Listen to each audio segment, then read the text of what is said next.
Here, back again today, and well, it's a bit bigger than I thought, Alloa. We've sort of wandered about. I'm on the water today, mainly because we had a little bit of drink last night. We were here all day, then went out a wee run last night, and so I'm on water.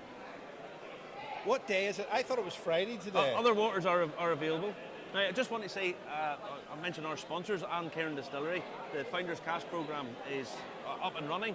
If you want to buy into, it's probably going to be the most picturesque distillery in the whole of Ireland. You see the location, absolutely beautiful, up in the Spurren Mountains. So check out the Founders Cask programme if you want to buy in now. It should be distilling by the end of this year. That's now, big crowd here today again. There is. It seems to be more people building up with the day. There is, but we don't have to compete with the masterclass. The masterclass is not in here today. It's in a different building. So hence... No, it's actually in the same building, it's just upstairs. Well, different room. Yeah, different room, so we don't have the speakers over the top, so we can go live a bit earlier. So we're going to be here for a couple of hours, anyway. Well, we'll do an hour and a half. We'll do an hour and a half, because we've got to catch the train, and we've got to catch the plane, and, well, we'll basically have to be back home. to the homeland. Yeah, because I'm on the radio tomorrow. Oh, so Belfast 89. So you don't want to miss that. Ask Alexa to tune in Belfast 89. And actually, if you have Alexa or Google, say, hey Google, play Irish Whisky Review Podcast, and you'll hear all our lovely past content. We come in over the airwaves. I just want to say, I'm wearing a band and my little ribbon here. And this is for Neil's Hug. It's actually a charity set up by a wonderful woman. I'm talking to her for about half an hour yesterday, a girl, Donna. And it's a suicide awareness, which is #1 killer for young men. So check it out. Something we really want to be supporting. And about 3 o'clock we'll be talking Alloa First as well, who promote the Alloa local First, area. The main sponsor for this event. The banging, you have to explain the banging. Right, the banging. Justin says it's the barrel maker. It's actually a cooper. Justin never learned anything about this. I keep telling you, and he'd never learn anything. But we have a cooper banging away. It's not the same one we had yesterday. The one we had yesterday... It was from Macrofelt. He was from Macrofelt. He was from the homeland. The only boy doing any work was from Ulster. He was from Northern Ireland. So, yeah, coopering away here right beside us. Now, we covered a few people yesterday. We had... the VCL, the Whisky Investment guys. We had King's Inch, we had, I can't even remember, it's all a bit of a blur. It went so quick. Until 1 o'clock. Until 1 o'clock this morning. Anyway, but yeah, we're going to pick up some people here that are floating about. We have our runner, we have a runner in our employ. Yeah. And does he have a clipboard? No, we don't. Thank God. We don't use clipboard Thank stuff. God, I hate them. We don't do clipboard stuff. So what we have a runner going to pick up some people. We're going to do a bit more interviews. Just I said this yesterday, but we'll say it again just today. That Alloa is actually the birthplace and burial location of John Jameson. So really, but it's locked. It's locked, and we can't get in. We can't get into it. Can we not? No. Are you sure about this, Justin? Are you sure about this? Listen, I have plausible deniability. I never entered Alloa Old Kirkyard. If I said that I actually can fly, I'm like, what do you call your man? Drones are allowed. Drones are allowed. Well, what about touchdown and landing spots? I don't think you would have enough room for a gyrocopter. I was doing a bit of a Hinduism spiritual guru, and with some magic I actually ended up inside the group. It's a miracle, absolute miracle. Well, listen. Is this the first woman? I want to do this interview. You know nothing about whiskey. All right. Well, all right. You better do it. Right. Come on in. The price is right. Come on in. Come on in. The price is right. In between us here. In between us. Get in between us there. Now, how are you? I'm all right. We were talking yesterday, but we didn't get an interview. That's what Justin does. That he just sort of jumps on top of you. Now, who are you and where are you from? I am Nicola, and I'm from Prestige Whisky Auction. So we're one of the newest auction houses that we've launched just outside Glasgow. And this is the first time we've ever done an event, first time I've spoken to you two. Well, not be the last, don't worry about that. Now, Whisky Collectability, we do a feature every month. Our resident auction guru, Carl, comes into the Whisky Companion. And collecting whisky, second-hand market, secondary market stuff, I mean, that's a huge part of the industry now. Now, Explain how Prestige Whisky Auction started. So we're not like a lot of auctions where we don't charge any seller's commission. So we just charge a buyer's commission. We have a really small listing fee, which is £4.80 per lot, and an optional reserve, which is £6, and £6 to join, and that's you. Easy peasy. We do free valuations, free collections. Is that within the UK, or do you not do Northern Ireland and the Republic? All our UK free collections, and then depending on areas and time scales especially as well, where we're able to do, but we had one customer who have kind of split, been able to help them, at least we do the collection, but obviously we're not charging them. So you just register an account at £6 one-off fee. £6 to register, that's it, and then we've got an auction running just now, which finishes at 8 o'clock tonight. So what's in it? What's in it? What's in it? Get your phone. Oh no, we're using the phone. We can't do anything. Oh no, I can use my phone just. All right. Just don't keel the internet over. No, our biggest lot, we've got Yamazaki 25 this month. Japanese. So that's been good. He's on it. Now, I'm getting on it. What do I tell you about? We have tried Japanese whiskey that you're not allowed to sell in Japan. Work that one out. Tell her about that one, Marty. What it is, it was we interviewed guys who had made using what's known as the Takamine process, and what he did was it's koji fermented. It's like soy sauce fermented whiskey. It's awesome. On the website, guys. That's the website. That's it. So it is. Yep, live auction. Let's go. I want to see if you have any Irish. I have. I've got Middleton, very rare, 2001. Oh. Search. It's got your name written all over it. No. I don't like Middleton.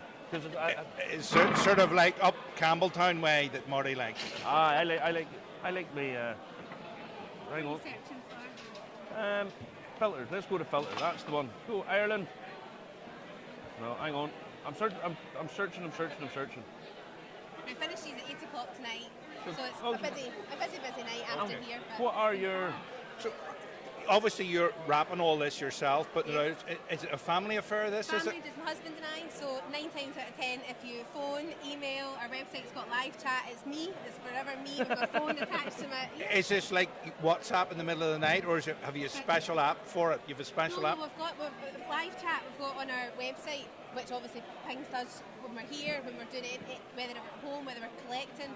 And actually, it's been really, really good because a lot of people don't want to. There we go. Springbank. A lot of people aren't too fussed about phoning any longer. No. So, but, the live chat's been fab. And of course, a lot of people are a bit reluctant to phone. A lot, but most people can work the internet now, and an app's very intuitive. Yeah. So it's It's easy to for make you. it easy, and every aspect, whether it's us organising the collections and listings, it's just to make life easy. There is the option that you can register lots yourself on the website, but why do that? Let me do it. There's no point of you having to come up with the descriptions or putting in whatever the years are. Let us do all that. Right. It's good for an easy life. Us women like to look after everyone. Right. Are you a whiskey collector yourself? Do you collect whiskey I yourself? don't. My husband, he's the reason that we're doing this. I just obviously deal with the comes and goings and the running of the business. So you do all the work. He just basically builds up his collection. Is that what we're saying? Sometimes. But no, we've been really, really lucky, and it's something that he's loved for a long time. And it's like anything, you're always got little things I've learned over the years, and the people that you do meet, it tends to help your education as well. So especially like you two guys. What? Right, you drink whiskey, I assume. You like a wee dram. What would be your favourite? I had Springbank 18. We went to the Balmoral last weekend as a wee treat. So I had the Balmoral. We actually was tempted to have it. Is this Balmoral the boat, or Her Majesty's no, Her Majesty's residence? No, it's the Balmoral Hotel in Edinburgh. All Right, it's a Balmoral Hotel in Edinburgh. That's just down the road, half an hour. I know, but we had the Macallan 40. So I was contemplating trying it, but it's £700 a dram. It's just a bit pricey. So we went for Justin. Hold on, I've seen the motor you drive. It says Prestige Auction down the side of it. £700 a dram. If I was your husband, £700 a dram. Oh yeah, no Well, problem. let's go then. Justin, give Paul. Here, that's a first. Right, how often are you running the auctions? Every month? Every month. So I say we've got an auction that's on just now. Finishes at 8 o'clock tonight, and then our next one's the 29th Now, of April. this is always a problem whenever people go to finish auctions. If there's bid comes in at the very last minute, does it 10 extend? minutes, but just that specific lot. It's Not the whole auction. Not every lot that's available. Just you know, and you'll see it wind down, maybe it'll end up with 10, 5, and then it works its way down. But no, it's just those lots that will last now. So it's just that auction's 10 minutes after and the last. we're very customer service focused, so even for the sellers, the last few auctions, everything's been paid out to the sellers within 2 or 3 working days, which is a lot quicker than some other companies. And the same, like when it finishes tonight, I know that we'll end up packaging so that those that have paid tonight will be getting packaged up and they'll be getting collected tomorrow, delivered the day after that, and that's just the big focus that we have on customer service. And Trying to keep it personal. Yeah, is your background in auctions, or how did your background ever? No, my husband he was buying and selling all the time, far too many, and I think lockdown changed everything for a lot of us. And It certainly pushed the prices of stuff up. The thing is, with the money he was buying and selling, that's how it came out. It was a joke, and I'm saying, look at the money that even the money he was selling, he's taking a hit. So that's kind of how it started, and we've been so lucky with the people that have trusted us as a new company, to trust us with their collection or part of their collection, even the word of mouth. You can spend as much money on marketing, but this word of mouth's been fantastic, and everyone has been so supportive. So as long as that. Well, the whiskey industry's not that big. No, and it's so friendly. We've never met you until yesterday, and it's just everyone's got time for each other. Yeah, and it's always nice hearing the stories behind stuff. Absolutely, and how people have managed to come up.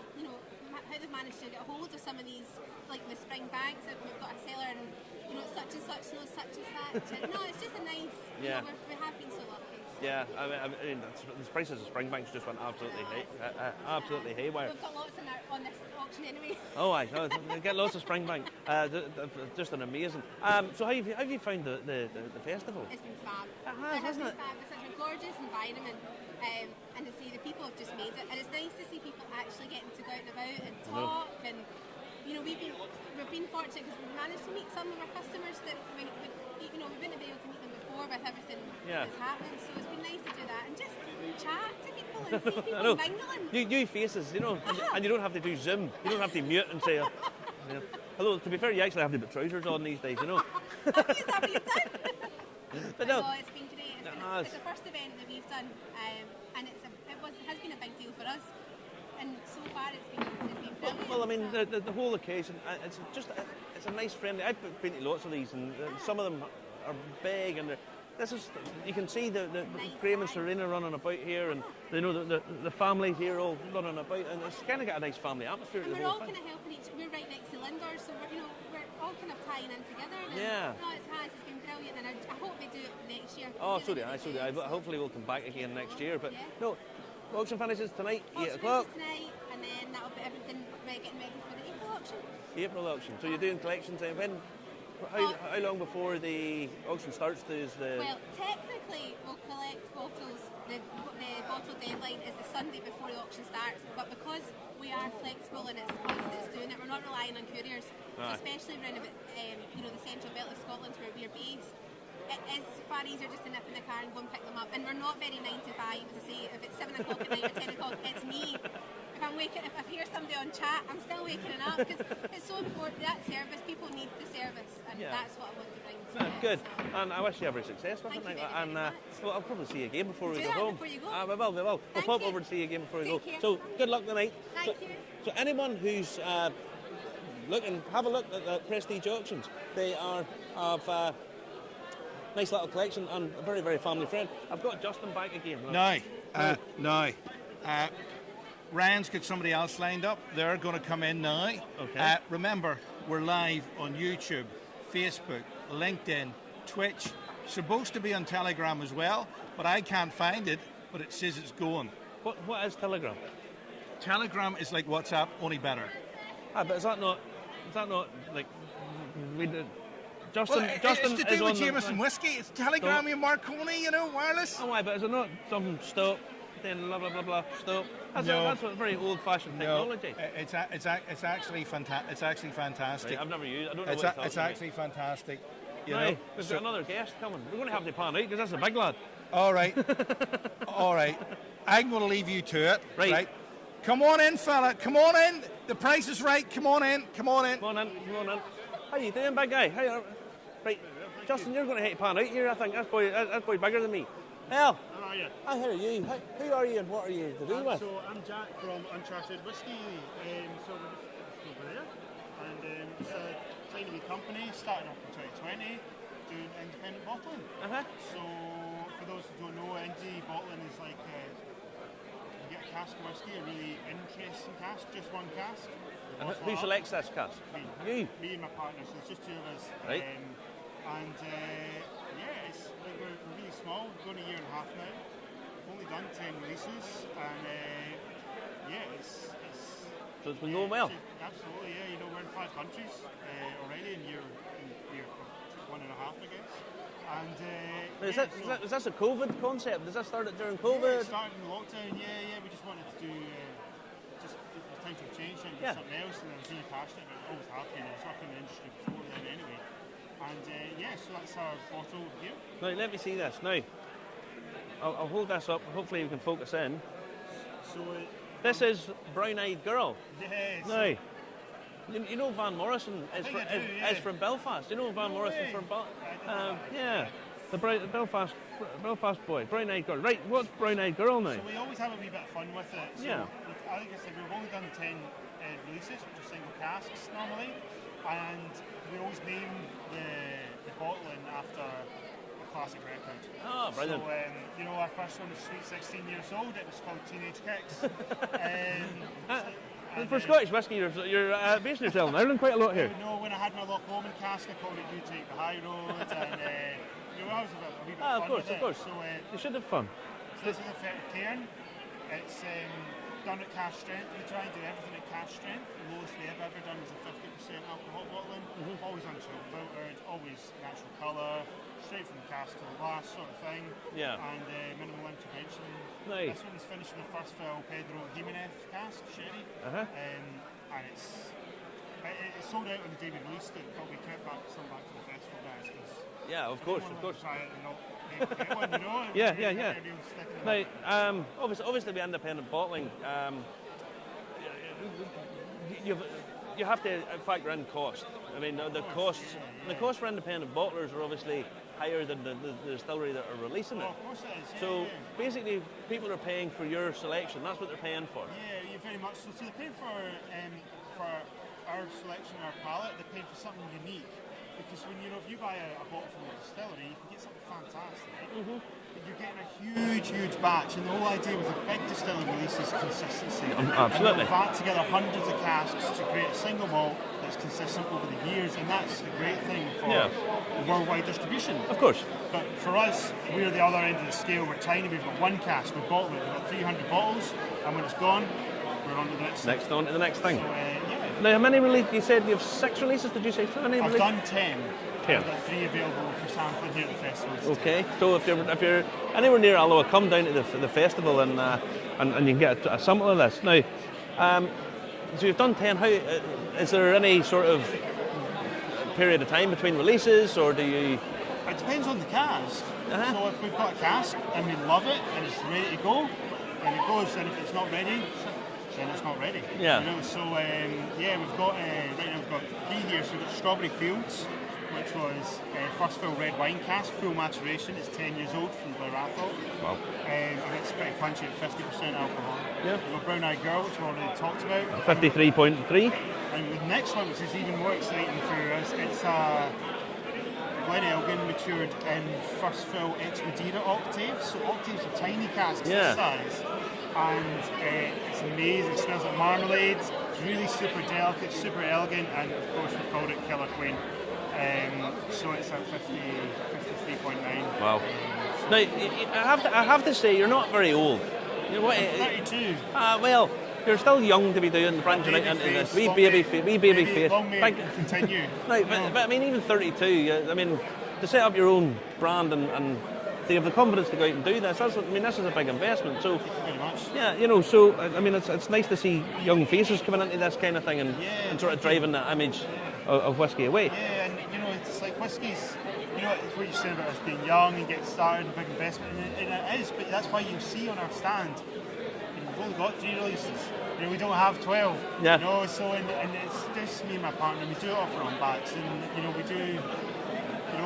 We do 1, we do 2, we do 3, and that's kind of it. You've got to wait until you you're ready to go. You know? I have to say, I do like the bottling. I love these fluted bottles. They're very tactile. They're very tactile. Now, in the back of this, you have said hazelnut chocolate wrapped up in a leather jacket. You have a bit of fun with it, don't you? So who comes out with this? Is this you? Is this you? Oh, yeah, I just vomit this. You could have been with us last night then. So, no, it's like, again, we always try and tie these fun names we put in the whiskey to what it actually tastes like. Yeah. You know, so this coloration, I mean, if you pick it up and look at it, it's just a beautiful, It is a beautiful deep colour. brown colour. And Brown Eyed Girl was a great name for it. But, you know, the age it's got on it, 'cause it's 14, is, you know, it's really going to take that mature, leathery flavours. And, you know, hazelnuts, if you ever get a nuttiness in whiskey, not to get too geeky, but if you ever get a nuttiness in whiskey, that's symptomatic. It's a product of really quick distillation. It's a really common flavour profile, which is nuttiness. So the cask gave it the leather and the distillation gave it the nuttiness. It made sense. So it's sense with the name as well. Now, when's your next release coming out? Or have you one out at the minute? Or So we've got 3 out at the minute, which is Strawberry Fields, Brown Eyed Girl, and Killer Queen, which is Killer Queen's one we just launched last week. And I've got another one just in the pipeline, and I'll tell you, our first Loch Lomond cask we got was a 14-year-old peated, beautiful hoggy, and it was called You Take the High Road. Yep. Now we've got another beautiful. You take the low road. I'll take the low road. Yeah. I'd come work for you. Yeah, please do. So it's another cash strength monster. It's brilliant whiskey. Excellent. So it'll be out next month. And what price-wise, what's these? Price-wise, we're £77 for Brown Eyed Girl. Killer Queen's 95. Anywhere there's octaves involved, it's all costs a little more. Yeah. And Strawberry Fields is 65. And where can people buy these? Pick them up on your website? On our website, www.untitled.com or here at the festival. And do you any other stockists or people? Yeah. We work with a handful of just fantastic stockists. We work with Barrels and Botanicals and Turriff, the Inverurie Whisky Shop, Woodwinters. We work with Top Whiskies Online. Damn Good. There's a great company we just set up. Young lads. You're talking about young faces in the industry, and Damn Good Drams they've just started up, and they stock us online. And you know, we were trying to support young guys, so Jim here to understand with us. And we're in the Netherlands and Germany as well. I've probably forgotten one or two of our fantastic. Open. But like I mean, it's easy to forget these things. But I tasted this yesterday, and it's bags and bags and bags of flavour, and it's really good. So good on you. I'm going to let you get back because your other people are all swamped out here with the look of them. That's a good thing. What have you thought of the festival? It's been fantastic. Hasn't This is it? our first year. A beautiful building, beautiful place, and the sun's shone for us. So Yeah, sun's shone for us. Can you? You can. I'll let you get back. Listen, thanks very much. Take care. Now the banging started again. We're getting another cask knocked up, and Justin, we're going to put Justin in the barrel here and see if we can put him over a waterfall somewhere. Now, this place is beginning to get really packed. Lots and lots of people here now. And it's real credit. Honestly, it's got a real family feel today. I don't know whether it's just Sunday. There's more ladies here today. Lots of young girls, I think. Well, obviously they've come to see the lovely lamps. They've come to see the lovely lamps indeed. The ladies have probably popped in to see them, you know. Yeah, I mean... We're just waiting for the Isle of Rossi to nip back, and we're going to have a wee word with him just before the 3 o'clock, and we'll do Alloa first then, okay? Right, okay. Yep. Our runner Ryan, I have to thank Ryan. Well, Ryan's run ragged. He's run ragged. On air, I'm lovely and calm, but off air, I'm extremely highly strung. You guys, you've no idea. I know. It's fantastic. But, so here we go. But like this, we kind of done this a minute ago, but it didn't actually take. So I know you from somewhere. I've got a deja vu feeling about all this. Ian, right, I'll do it again. Who are you and where are you from? My name is Ian Hector Ross. This guy's making his barrel again. Oh, he's back in his barrel again. Ian Hector Ross, I'm the distillery brand ambassador for the Isle of Rossi distillery. Yeah. That's like deja vu.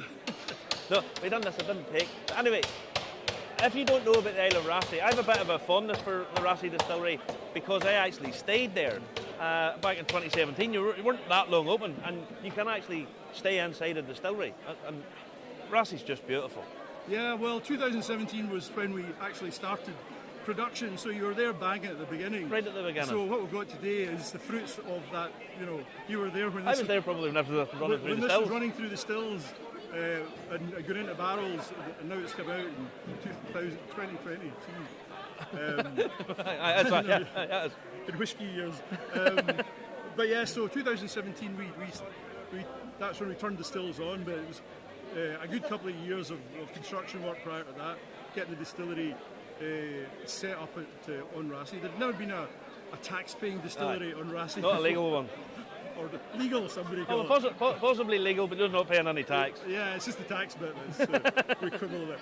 But we pay tax, of course. Oh, of course. So other tax collectors are available. But so there was no, infrastructure for distilling in the area. Our nearest neighbour, of course, was Talisker on the Isle of Skye. So there was whiskey being made in that part of the world, but this was a total step change.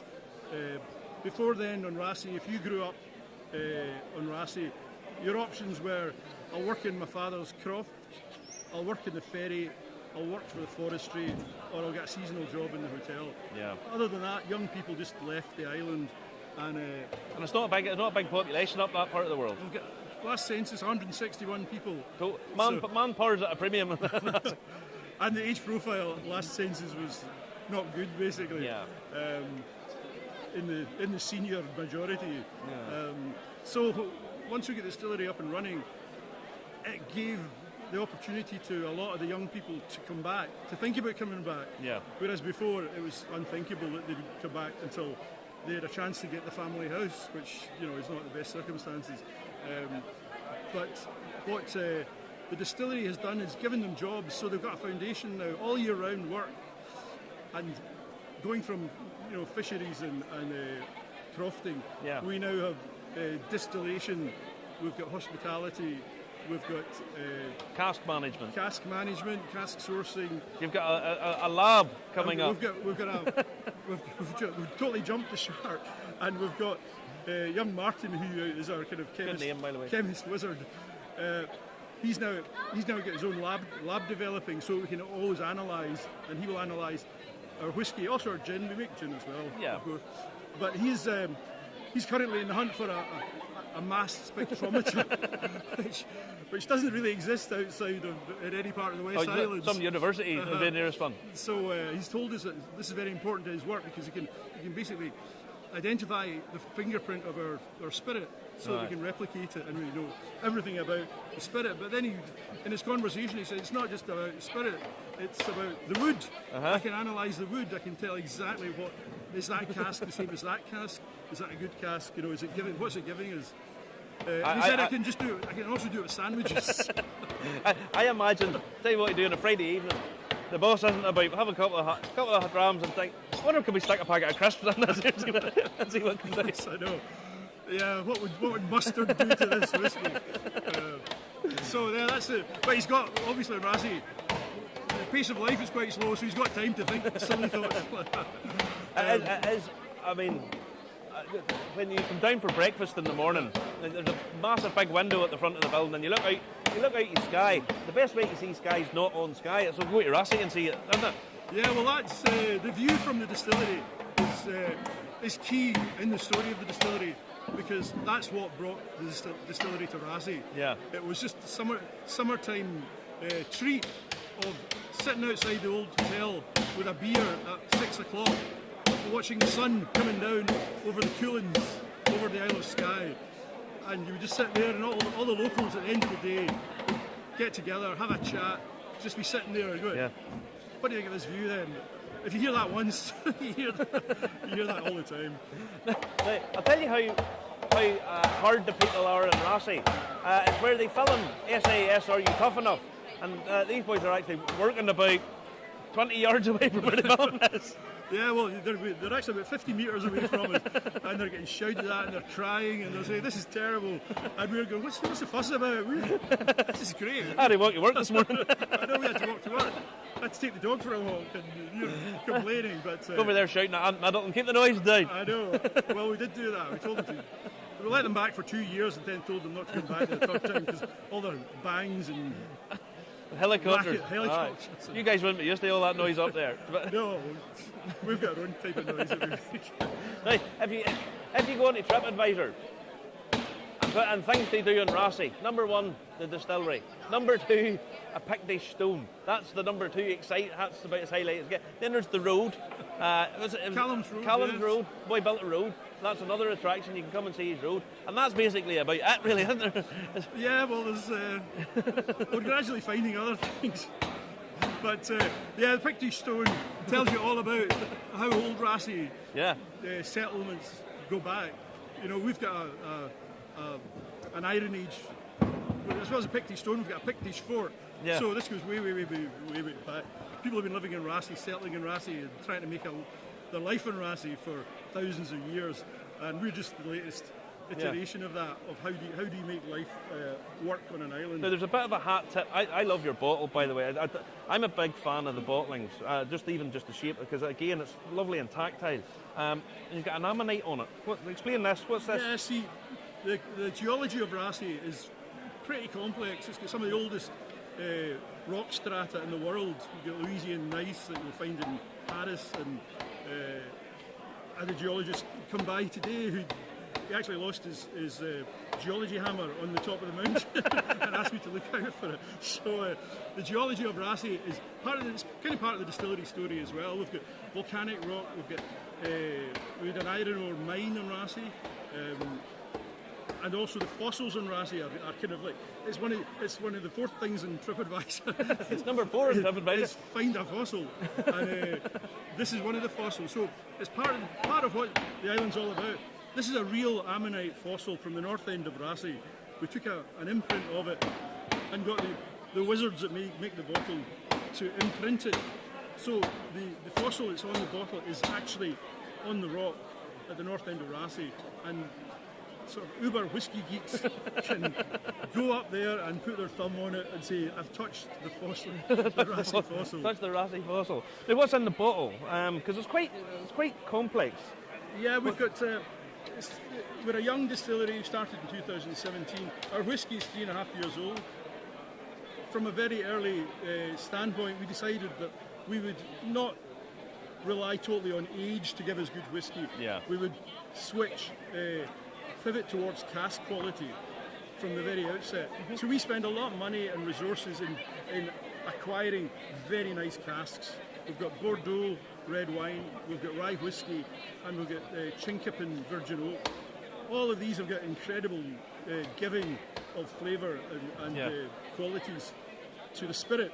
So we put the spirit, the same spirit goes into these 3 different types of casks: the Chinkippin oak, the red wine, the Bordeaux, and then the rye whiskey. The same spirit goes in, and they peel out these flavour compounds, working at the same time in the different casks. 6 months later, we do the same with peated spirit. So we've now got 6 casks working together, or working individually rather. And then what we do is we bring them together 3.5 years afterwards and measure what's in that bottle there. It's a measure of each of these casks to give that complex but nicely rounded, smooth 3.5-year-old whiskey. Lovely. No, I've been banging Rossi's drum for a long time because when you go and you actually stay somewhere, you actually get that connection. And honestly, I mean, the weather coming in between Rossi and Skye, it's unbelievable. It's unbelievable. It is, and it is kind of the dominant weather front does come in from the Atlantic over Skye, and then it comes towards Rossi.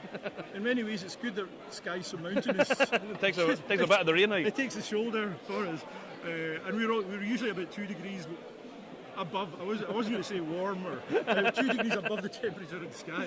Yeah. Because we see the snow-capped Coolins, and we go, oh, no snow with us. But it's got just that drama all the time. Just gorgeous. Yeah. Now, the owners, Rossi's getting a baby sister down in Campbellton. Yeah, on the mainland. I would say civilization, but it's about as remote a place on the mainland as you can get in Campbelltown. Yeah, so we're currently working on a farm that we bought down at Clackmannanshire, down in Campbelltown area, which used to be the whisky capital of the world. Read the history of Campbelltown.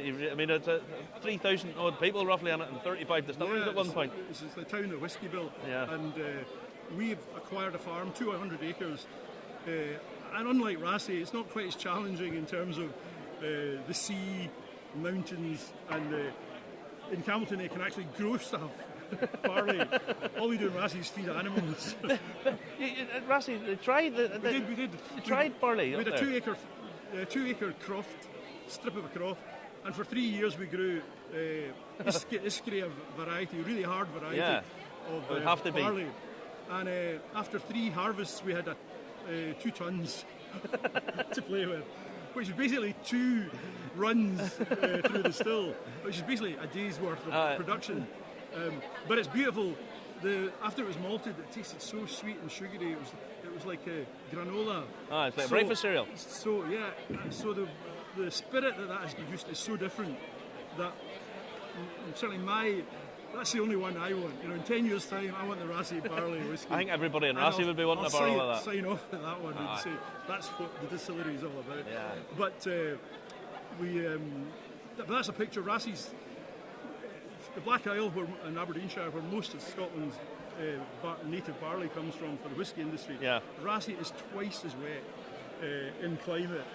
So it's just nuts to grow. We're lucky to get what we got. And nothing. Yeah. But Campbelltown is lovely, flat, arable. Well, it's literally just across the sea for me. I mean, it's about the closest distillery to me is Bushmills, and the second closest Springbank. It's literally just across the water. I mean, I cannot speak highly enough of Campbelltown. It's just the 2 distilleries. There's technically 3, but the 2 distilleries that are there the stuff they produce is fantastic, absolutely fantastic. And you guys are coming into that region. Well, we're kind of, we've got a family connection through Bill Dobby, who's the backer, the investor into Rassie Distillery. He's also got a family connection in Clackmannanshire with his family. So it's a kind of emotional connection, not just with a commercial decision. Past, a commercial decision. But also it gives us a farm. It gives us a kind of template that's already there. On Rassie, nothing was there at all. It was all done the hard way. Yeah. Down in Campbelltown, there's a tradition down there. It's a beautiful whisky area that's it's like a sleeping giant. Absolutely, I couldn't agree more. Now, your distillery harks back to an old kingdom. I mean, the old kingdom of Dalrieta is down in the entire peninsula. That was the seat of the kingdom of Dalrieta, and there's a rock there that you can climb up and put your footprint in it. This will be for other whisky nerds coming. Whisky nerds will be available. Yeah. There's a fossil in Rassie, and then there's a footprint of the kings of Dalrieta down in the entire peninsula. Yeah. And that's something that people do. It's like rubbing the nose of Greyfriars Bobby. You have to go and do this and anoint yourself as king of Dalrieta. Well, put it like this, I do tours. I take people. I was working on Friday and took people down. I tell people sometimes that the capital of Scotland was actually in Ireland at one point. It was up the north coast, and it was because the tribe called the Scotai lived there, and their capital was on the north coast of Antrim. And then this kingdom appeared that was west coast of Scotland and the north coast of Ireland was they were all one people because they just came across the water. Yes, the connection with Isla and Donegal and Campbelltown, Kintyre, and Antrim. And I was trying to remember, it's Kilmartin Glen. Rassie's got one picked stone. Kilmartin Glen has got the anointing place of the kings of Dalrieta, as well as all the other picked stones. It's total nerd out. Now, I'm going to let you get back, Ian, because this is twice I've taken up your time, but it's great chatting to you. And listen, if you ever get a chance, if you go to Skye's always bunged. Yeah. It's always packed. And to be fair, there should be more infrastructure for tourists. But if you want to get to Skye and you think, I want to get away from, I'm not remote enough, I need to even further away, go to Sconser and get the ferry across and go to Rassie. And this is the place that the SAS were told to get out of. I know, come to Rassie and you just breathe and relax. Exactly. And if you want a taste of Rassie and Ireland itself, you've got our old ferry down in Connemara. It's a second-hand ferry in the Aran Islands. It's still called the Razzie. That was the first ferry we got in 1975. We didn't have a ferry. Before that, you had to row across. You had to find someone with a boat, you know. But, so the connections are all there. But honestly, go and stay. You can actually stay in the distillery, and they have a bar that you can go in at night, and honesty bar. You pay for your stuff, and well, nobody to monitor the measures. I'll just put that down here. Yeah. We just phoned the guys in the ferry. That guy, that's the boy. But no, honestly, it's absolutely stunning. Listen, let you get back. Great to meet you. Pleasure, man. Thank you. Take care. Now, bringing in Justin again. Justin, have we got lined up somebody else now? We've loads of people lined up. We've literally loads of people lined up. Justin comes in and just bullies me out of the way of this here. No, I'm into the toilet because I'm putting you right in the shot, you see. All right, okay, if you do. So what's in the shot? So we have Serena herself. Oh! Well, actually, we're going to talk first to Alloa first. Alloa first. Come on in. Come on in between us. You squeeze in between us. So you get in the middle there, the middle of the shot, like that there. Alloa first. Alloa first. Do you know what that is? I'm waiting for you to tell me. So Alloa First is the business improvement district for the town centre of Alloa. So we look after 250 businesses, and our remit is to drive people into the town centre, create footfall, make sure it's a nice, welcoming environment, and support the business community. So they all invest money into Alloa First, and that money gets spent on projects that they want to see delivered. So part of that is experience. Sorry, are you hearing me? Yes. Is creating a good experience. So that's why we decided to invest in the Whisky Festival. It made perfect sense. I believe you heard me on the Facebook yesterday giving you a big plug, and that's why you got the Dutch courage to come and talk to us today.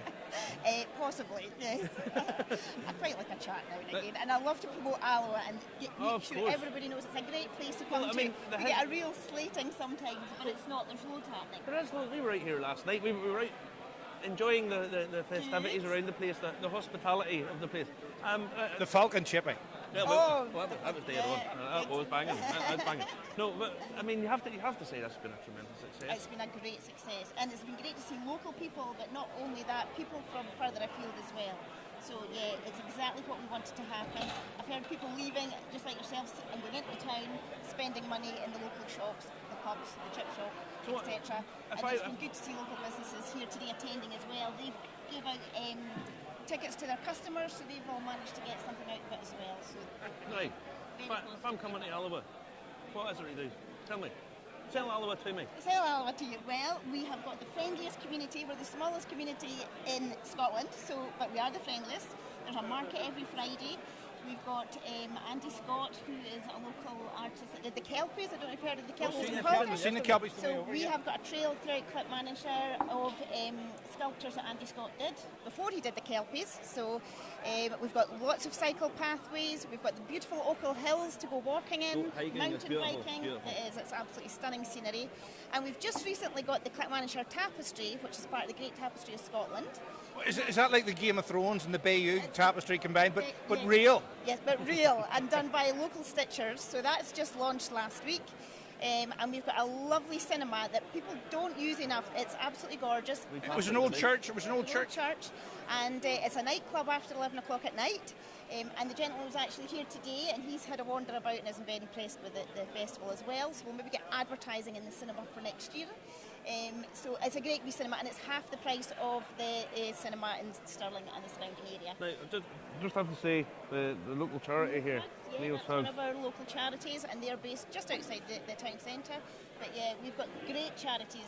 Neil's Hugs is a fantastic one, but we've got lots of charities within town centre, and they all work really well together, which is great. So we've got good community spirit here. Now there's a surprise for you, but you've probably seen it. Maybe you can't see it past me, but somebody's going to come in.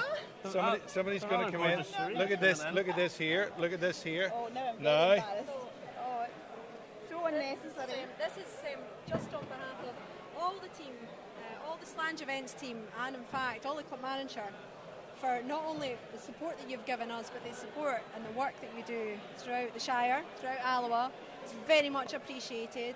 We obviously got to know each other over the last few months, and the feedback I've had from others amongst the team as well has just been absolutely outstanding. So thank you very much. Thank you very much, Serena. Those flowers are lovely. They'll look good in my hotel room.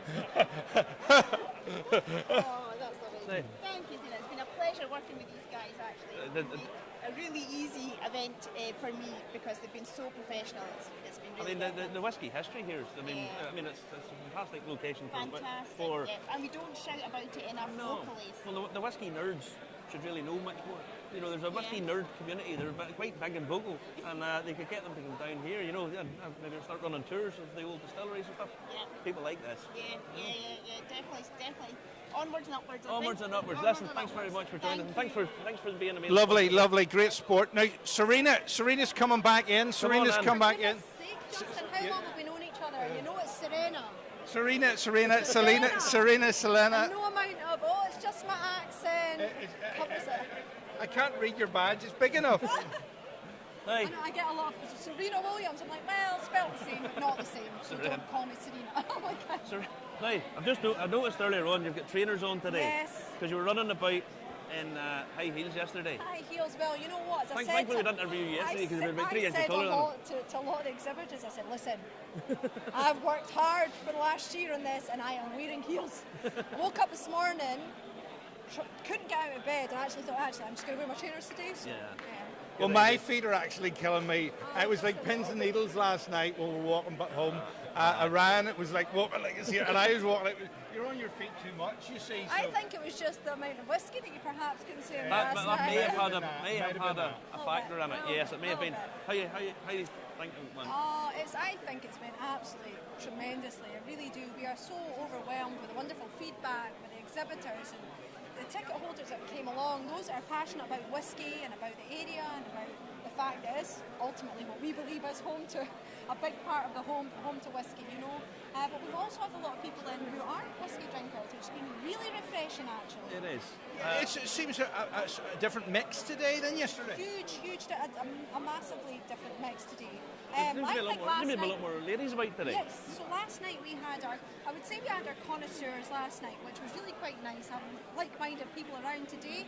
We reached out to a lot of our sponsor, Alloa First business. So there's up to 250 businesses with Alloa First, and we offered them tickets to come along, to have a look, to taste, to try, to see and experience. So as we say, we've not been in. The aim was never to be a smash and dash whiskey festival. It was always to have an experience of Clackmannanshire, of wellness, of heritage. Absolutely. Well, it's funny. I mean, you've got the heritage here. I mean, you've got the old sort of whiskies of the past.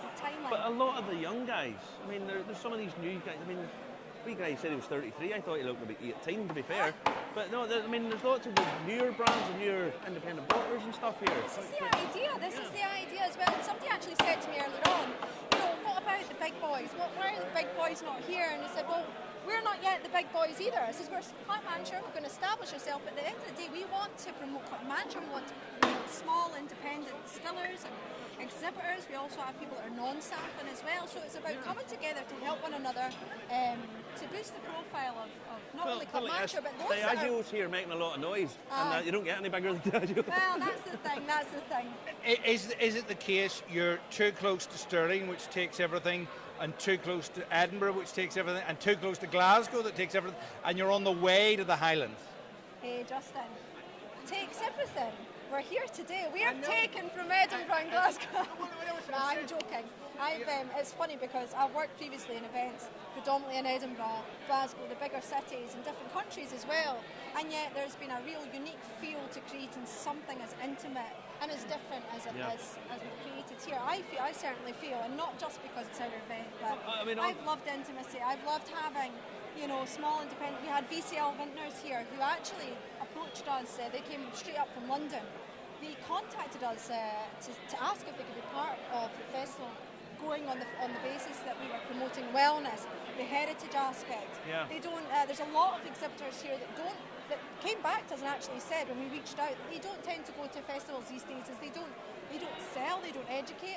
In a lot of huge festivals, it's just about drinking on the day. Yeah. Whereas today and yesterday, there's been so much interaction amongst the ticket holders and the exhibitors. There's been so much educating.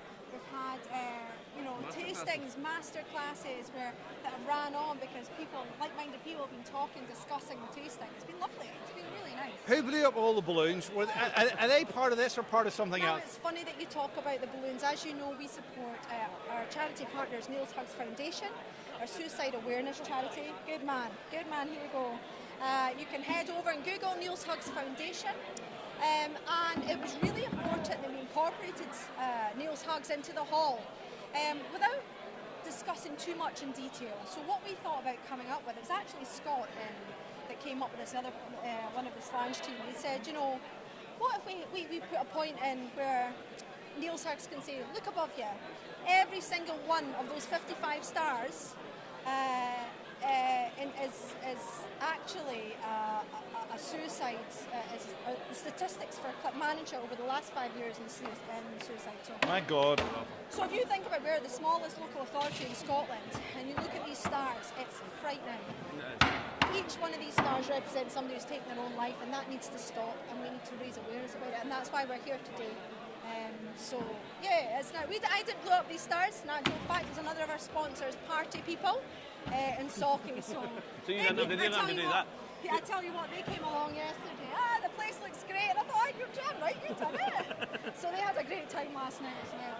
Good. We had a great time. We had a great time. We had a good time. And we have loved having you guys here. We went home and talked about you guys last night, and what an effort. I mean, I'll be honest, when I said to you in the first podcast, it's like, come on over, you're more than welcome. I kind of just rolled off the tongue. But you rung us up afterwards and said, are you coming? And we thought, we better come. We wanted you guys here, and you've been a real highlight to the event. Many Thanks people very much. said it. So. Thanks. I mean, it's nice when you're getting to talk to people a little bit, not all on camera, but talking to people often, and then hearing about some of the stuff that they're doing and promoting, and they've all loved the event. They've all thought it was really, really good. And we went to John Jameson's grave this morning. We've done a wee bit. I know you've done something. It was locked. But for some merit, I was standing there 1 minute, and the next minute I was inside the graveyard. It was locked. They locked it up, but by some merit that happened. Just like that. I don't know how it happened. It's like Bewitched. No, it wasn't Bewitched. It was like the stone rolled back and he came out. Oh, just like Easter. Yeah, it was. Easter. That's what happened. Something similar like that. Yeah. But no, so we were down there, and the town is actually bigger than I thought. Alloa was actually bigger than I thought. That was great. We actually did it with CGI. We weren't really there. Oh, of course, yeah. No, I thought you were going to wait until you left the country before disclosing that information. But no, we were around here last night, and there's a really nice nightlife about here. The bars are actually really friendly. Our runner Ryan was standing. This girl came up and said, "What are you doing here?"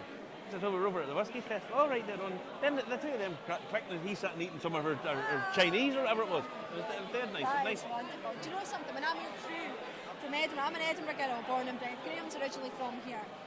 But when I moved through, I said to Graham, you know, I love it here. You know, it's so quaint, it's lovely. We've got the Oakhill Hills, it's beautiful. The people are brilliant. Yeah. Really are brilliant here. Nice people. Okay, really, really friendly.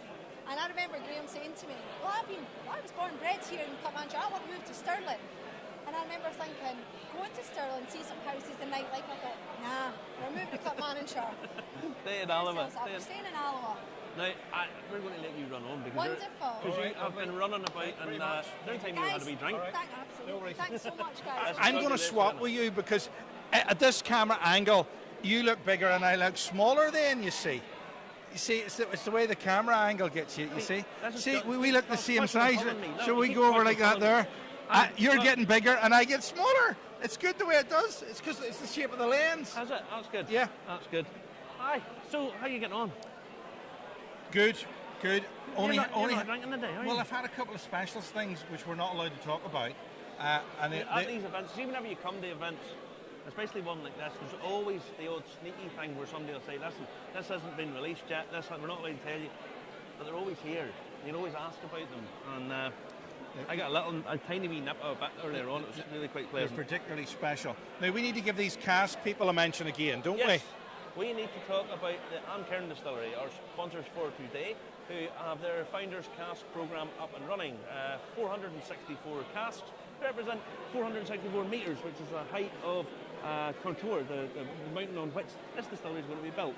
Now, the distillery is going to be up and running by the end of the year, and if you want to get in on the ground, their Founders Cask programme is up and running. Now, there's various price points. You can have pot still single malt. So go on, check it out. Justin has the link up for it. The logo's up on the screen. Logo's Yes, up on the it's screen. earnkerndistillery.com. And go and check it out. Now, who have we not interviewed in here today? Well, we've a few more still to come. They're 2 minutes away. Right, I'm getting a drink because I'm a wee bit You parched. go Give me in, 2 get a seconds. drink, and I will tell you a bit more about where you can find us. So, we're on all the major podcast platforms. That's the audio version of all our content. We've been Right, 2 no years problem. at this since the Spot on, start of lockdown. So go on, check us out, hit us up, ask Alexa, ask Hey Google, or wherever you get your podcast from, say, play I think most Irish people Whiskey see that they're Review, not right? taking the piss So it's and on not Spotify, it's on Anchor, it's on Apple Podcasts, it's on Google Podcasts, it's on them all. That's where you can get the audio-only version. The video version, right, is available 10 p.m.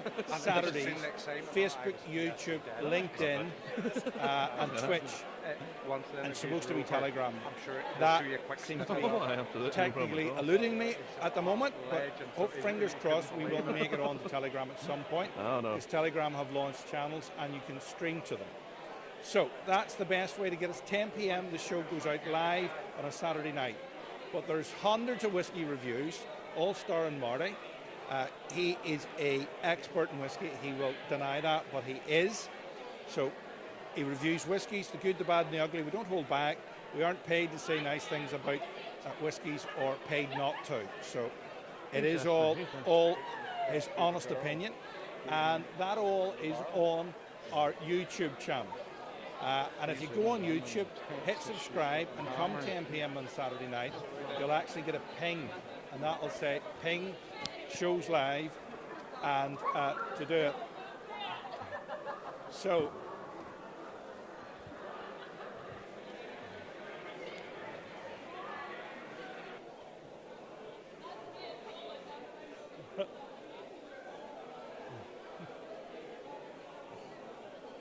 so there you go.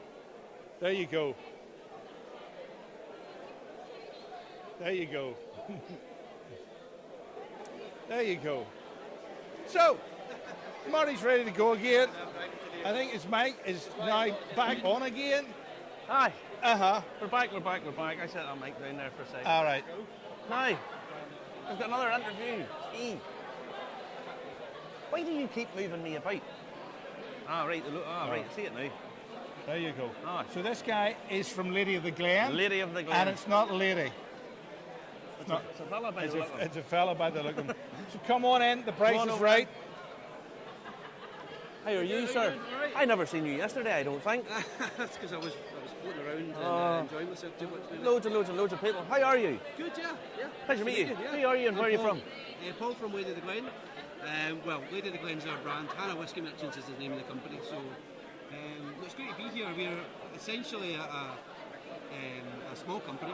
I wouldn't necessarily call us a new company. We've been going around for 10 years, but very little presence in the UK until the last couple of years. So these events have been fantastic for us to get out there and talk about our whiskies. So you're an independent bottler? Absolutely, by definition. So buying casks from distillers, from brokers, from anyone really who wants to sell us a cask. We like the whiskey and we'll stick it in a bottleware label on it, and that's how we do it. I can't help but notice you've got the Icon of Whiskey Award. Yes. So actually, as wonderful as it was back in November to win that, it's actually out of date now because we've won another award that outdoes that one. So that's the Icons of Whiskey for Scotland. We've just won Icons of Whiskey, period. Worldwide. So yeah, that was just literally last week.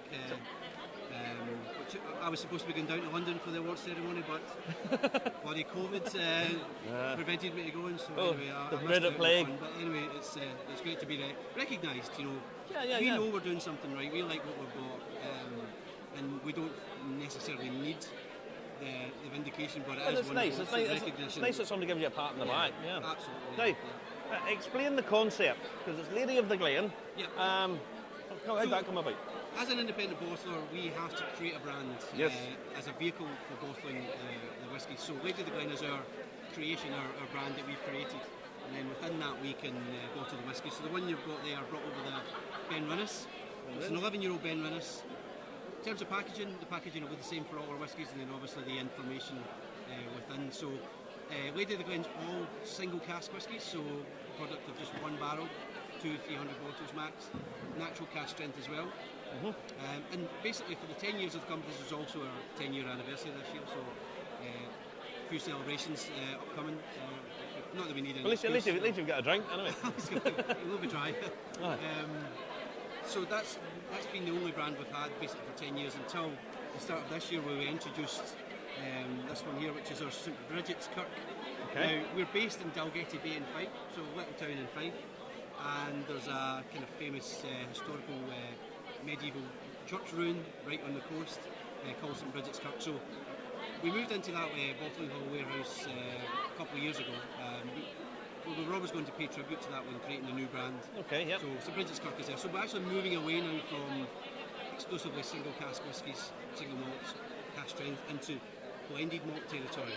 But don't be fooled into thinking, they're going down the volume route, en masse. These are still very small batches. So this is batch 2. We're already on to batch 2, and it's only April because the first one sold out so quickly. 281 bottles of this batch here, and it's a blend of only 3 whiskies, which I can't name. If you want to come over to the table and speak to me, I can tell you. This is the joy of coming to festivals. Whenever you actually get to talk to people, and they can't maybe disclose in public, but they can maybe get a private chat where you can discover possibly a hidden information. Yes. So if I tell you, then we'll never get cast from them again. So, but, two Highland Speyside whiskies and an Isla whisky, unpeated Isla whisky, all matured in sherry casks. You can see the colour, all natural colour. I don't need to tell you. An unpeated Isla whisky. I wonder who that's going to be. That one we could name. It's one of the other ones we're not allowed to name, but just to keep everybody happy, we won't go there. But yeah, one of the many Isla whiskies that are unpeated, that narrows it down to 2. It begins with a B as well. Aye, you can sort of narrow it down to 1, really. So yes, so this is blended malts. Yes. Now, there's only 281 bottles, so 281 really one cask. One cask worth. So basically the whiskies were blended when they were young. Into multiple casks. The company we purchased the cask from would be blending these with a view of marrying them together for a long time and eventually finding their way into one of their own blended malt brands. But in the last 10 years, the market for blended malts, any mention of the word blend, unfortunately, most people think of the basic blends. They're thinking of volume rather than basically, the ones, supermarket blends, things like that. Which are obviously a huge part of the company's profile. But with the increase in popularity of single malts, they became a lot of surplus of this.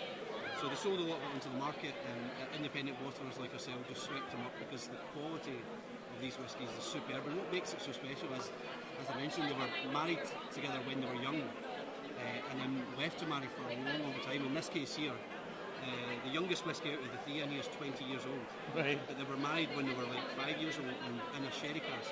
So we purchased this as a single cask blend. Now that category doesn't exist, but for all intents and purposes we have a blended malt here and the product of just one cask. So hence the reason we only got 281 bottles. So it's basically a single cask, but you can't say that because it's different spirits, but it comes from one cask. Now, the product itself, in terms of design, is quite different from the Lady of the Glen. That was the idea, of course. The Lady of the Glen is quite distinctive itself. The colourful, attention-grabbing, and we've got the design on the bottle as well. So, it certainly fits into a mould, if you like, of that particular style. Obviously, with the St Bridget's Kirk, we wanted to go in a different direction, different bottle shape. A little bit more, I don't know what we call it, kind of modern in terms of design. Well, there's a bit more label to it. That scared the life out of me there, by the way. I've been standing beside it all day. The guy's been chapping the door for ages, but somebody just let him in. Now, retail price, what's our money says? So typically, it's going to be a bargain for a 20-year-old whisky, but that should retail around about the £75 mark. So that's 45.1. Yeah. I'd love to let you try it as well because it's absolutely stunning. What makes it special as well is it's not really supposed to be out yet, but we were in between releases just now, so. Where can we get this? Website? Today, it'll be in retailers on the website, our own website. What's the website? Next month, because it's not really supposed to go out yet, but here we are, because I needed stock to pour. LadyoftheGlen.com. LadyoftheGlen.com. We're always trying to direct you towards independent retailers. The website's there because we do have customers who like to buy direct, but always like trying to support our retail partners. Of course. And so this is cast number 2. How often are you releasing these? Is there any regularity to it? We don't know yet because it's so new. The Lady of the Glen we do quarterly, so we're talking maybe 8, 9, 10 casks per quarter, 4 times a year. Okay, yeah. This we don't know yet. It's going to be determined by the market, how popular it is. But like I say, we're on to batch 2 already. Batch 1 was 552 bottles and sold out overnight, and people were wanting more, couldn't get it. This was a wee bit more expensive than batch 1, that's why we're happy with less. So I mean, this could go within a month as well, and we won't stick to the same formula. Well, the quarterly, with the other brands we have, because it will just be bottled as and when we need it. Well, so, I mean, you have the.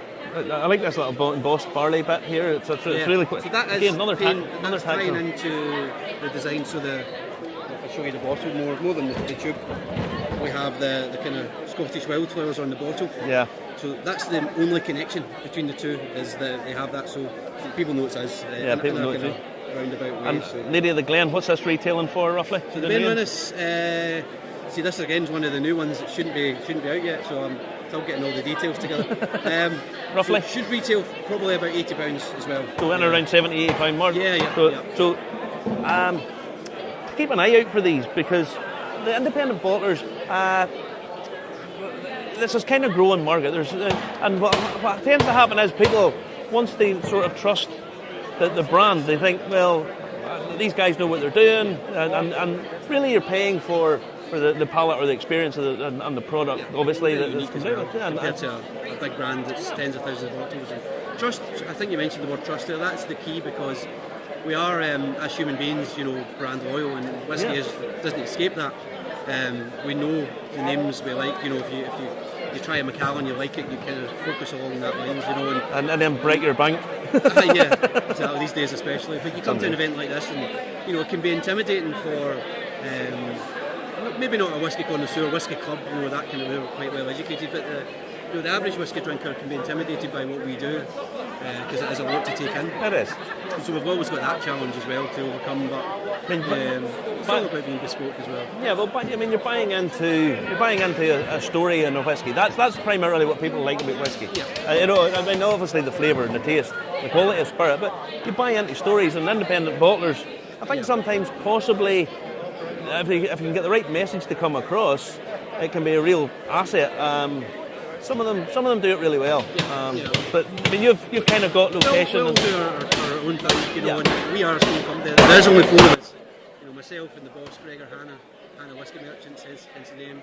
And today at the show, myself and Alex, who works in the warehouse, helps us do the labelling and things. So such a small team. So the pressure's on to keep finding good casks, because the way I look at it is, if we were just to bottle a cask to make up the numbers, one day I'll be standing here at the whisky show and someone will try it and they'll say, that is the worst whisky I've ever tried. I've got nowhere to hide. We're so small, not like, nothing against them. The bigger distilleries have marketing teams that can say, well, if you didn't like it, I didn't put it together. Oh, they can have a quick survey and suddenly up pops everyone's all right, Yeah, absolutely, that's it. That one opinion is a bit less and it means more to us as well. So. But I mean, we've certainly been growing a lot. The last 2 years especially, having the warehouse has really opened doors for us. We're all about being authentic and transparent, and there's only so much you can be authentic and transparent if you're paying other people to bottle for you and re-rack. Now we do all that ourselves, hand label, hand number, so if you do pick up a bottle and the label's slightly squint, it's on a Sunday morning after then Alex has not had enough whisky that day, and he's a bit shaky, so but it's, that's to say, honesty, authenticity, and that's how have you found the event? Been really good. I mean, any whisky festival that's in a new place, you're always attracted to, because you're hitting a different demographic, different faces. This has certainly been a good one for us as well. The feedback's been fantastic. And today, I've mentioned it a couple of times now, but there's a sort of different feel today than there was yesterday. It's like a family affair today. It was just me because I was having a few drams yesterday.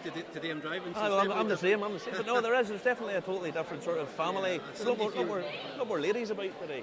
A few Sunday drivers out today, I think. I think that's maybe it, you know. But listen, I'll let you get back, and I'll pop over and speak to you before we go. And pleasure to speak to you, Paul, and I hope it goes well for you, buddy. Thanks for the time. Thank you. Okay, cheers. Dead on. Thank you. Take care, my friend. Cheers. So, now we're lining them up. This is our runner Ryan. Is actually he's got people coming up, and I'm going to be joined by. This is another large man here. This is a big guy. How are you doing, sir? Bad, thank you, yourself. Who are you? So we're a local gin company, Okay. Ginty, based in Kippen, which is about 15 miles from here. Okay. So our unique story is we're growing tea in Scotland. We've got 6,000 tea plants at the farm, and we use that as our unique botanic in the gin. Has global warming happened in a certain place, and I wasn't told about it? How are you growing tea? So the story started about 2017. My business partner has a farm out at Kippen, and they actually were involved in biomass energy. Okay, right, cool. And as part of the process, they had to utilise the excess heat. And a lot of the other farmers were doing like soft fruit or lettuces or whatever, and he had the notion of planting tea plants. He asked me to get my day job's actually to do the packaging, and he asked me to come out to the farm to see if we could help him promote the tea. And I said, stuff selling the tea to the public, and we'll use the tea to make a gin. I bet. We shall elevate and we it. came up with the brand Ginty. Ginty. So the TI is Gaelic for tea, and obviously the Ginty. So we launched in November 2019. So lockdown's been a wee bit hard for everybody. And we're just starting the journey back up again. Did you manage to avoid the plague yourself, have you? No, I got whacked. I haven't had it yet. I've been lucky. So, you've two products here. Two products. So we've got a standard, it's a classic London dry style gin, 41.3%, 7 botanics. And then every year we do a limited edition where we get the new tea growth, we propagate it, and then infuse it into the bottle. I never noticed the tea's actually in there. There's Scottish tea leaves in there. You know that one. Oh, wow. And then after about 8 to 10 weeks, it draws out all the natural tannins. And it just changes the complexity of the gin. I'm sure so it does. if you're a whiskey lover, you'll like this product. It's got more of a kind of I don't tend to like gin because I don't particularly like juniper berries. Right, so any of the juniper-laden gins kind of put me off a little bit. But I'm a massive tea drinker. I love tea. I was in the States for 3 months, and I was trying to explain to them the difference between coffee and tea. Yes. Coffee, you get to go. You're on the run all the time. Yes, you go to tea, you sit down, relax, put your feet up, maybe have a biscuit, possibly a bit of a doze, then go on with things. That's the difference between a tea drinker and a coffee drinker. So I have no idea. I had no idea that they were growing tea in Scotland.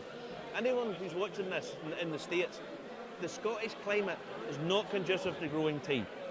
It's not typically ideal. So we started off life, so the first 5 years the plants have been in the polytunnels and using the renewable biomass energy. But last month we actually planted them all outside.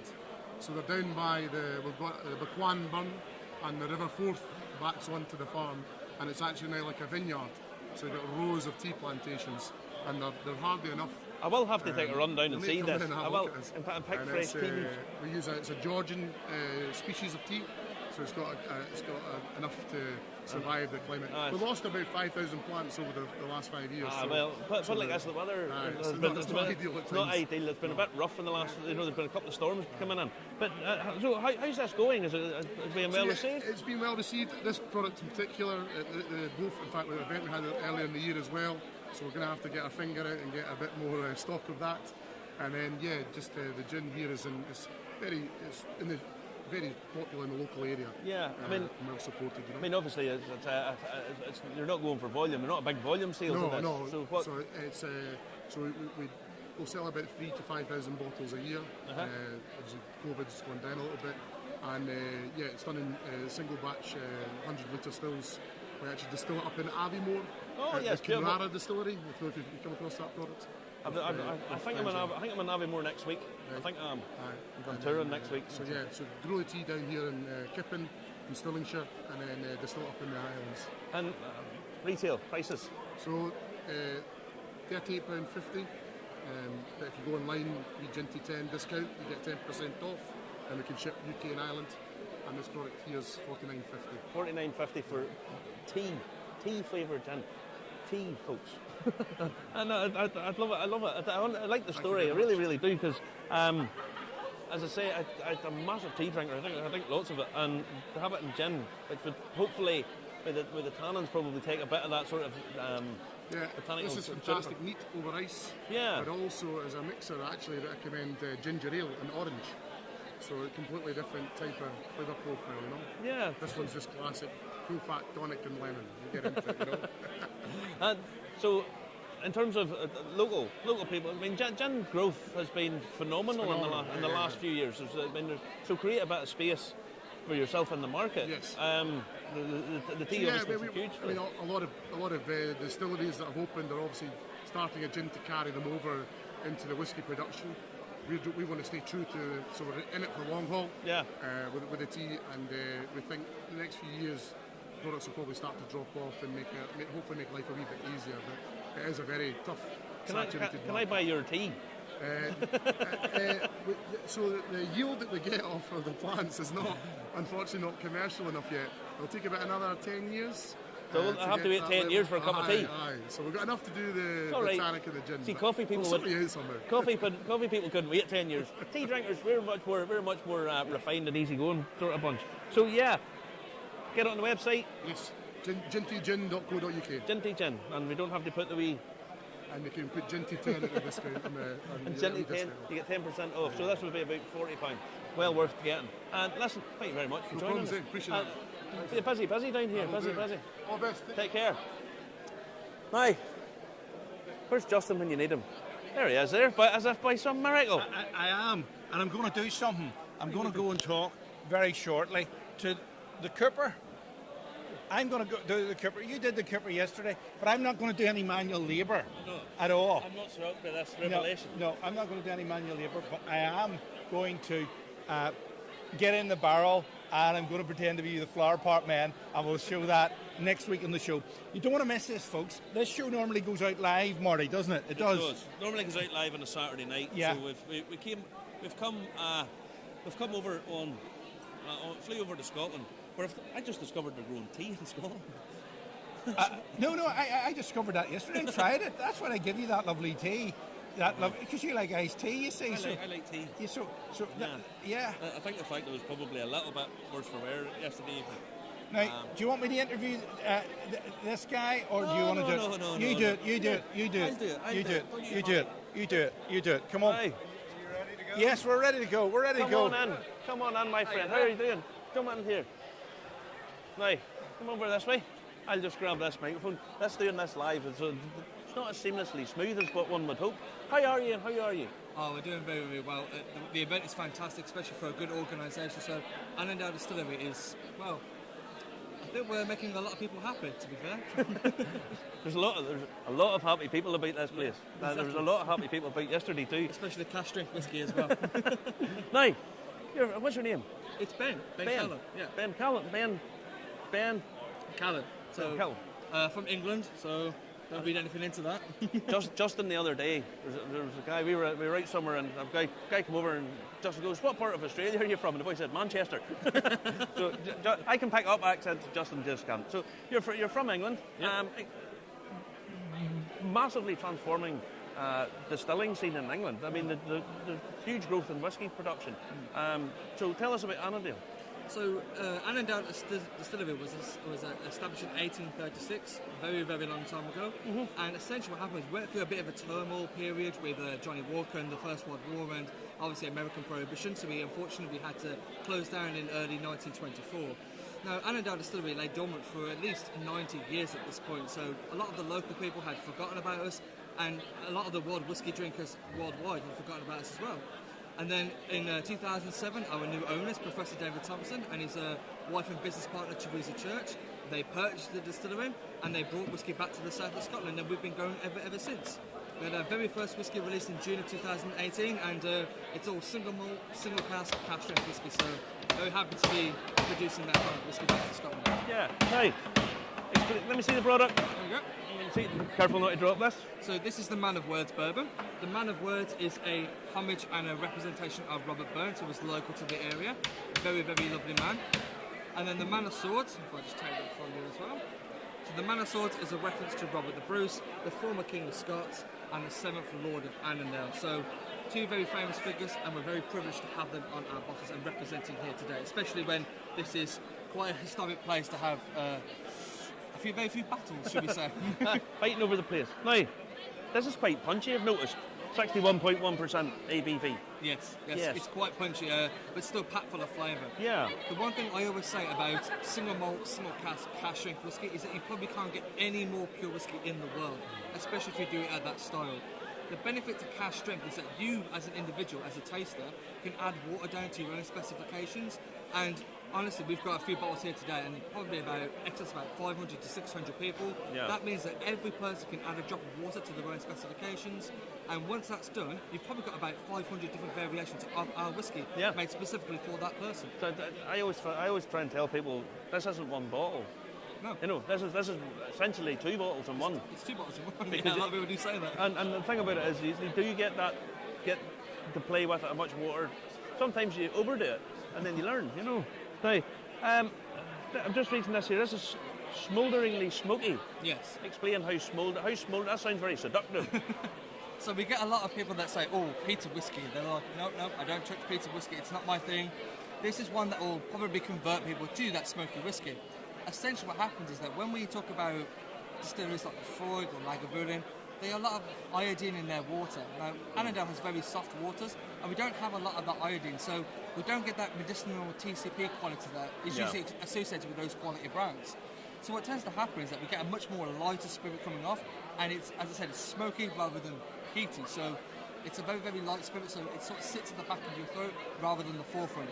We always allow the cask to speak for itself. So this is a bourbon cask, so what you'll tend to get is more vanilla notes, sort of salted caramels, and a little bit of that sort of shortbready sort of flavours, and that tends to be the forefront.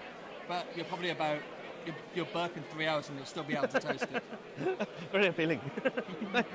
I like the bottle. It's been the bottle designs that are coming out. Some of the new ones here are fantastic. And I like this. It's actually got that sort of smoky texture at the bottom of it. This bottle.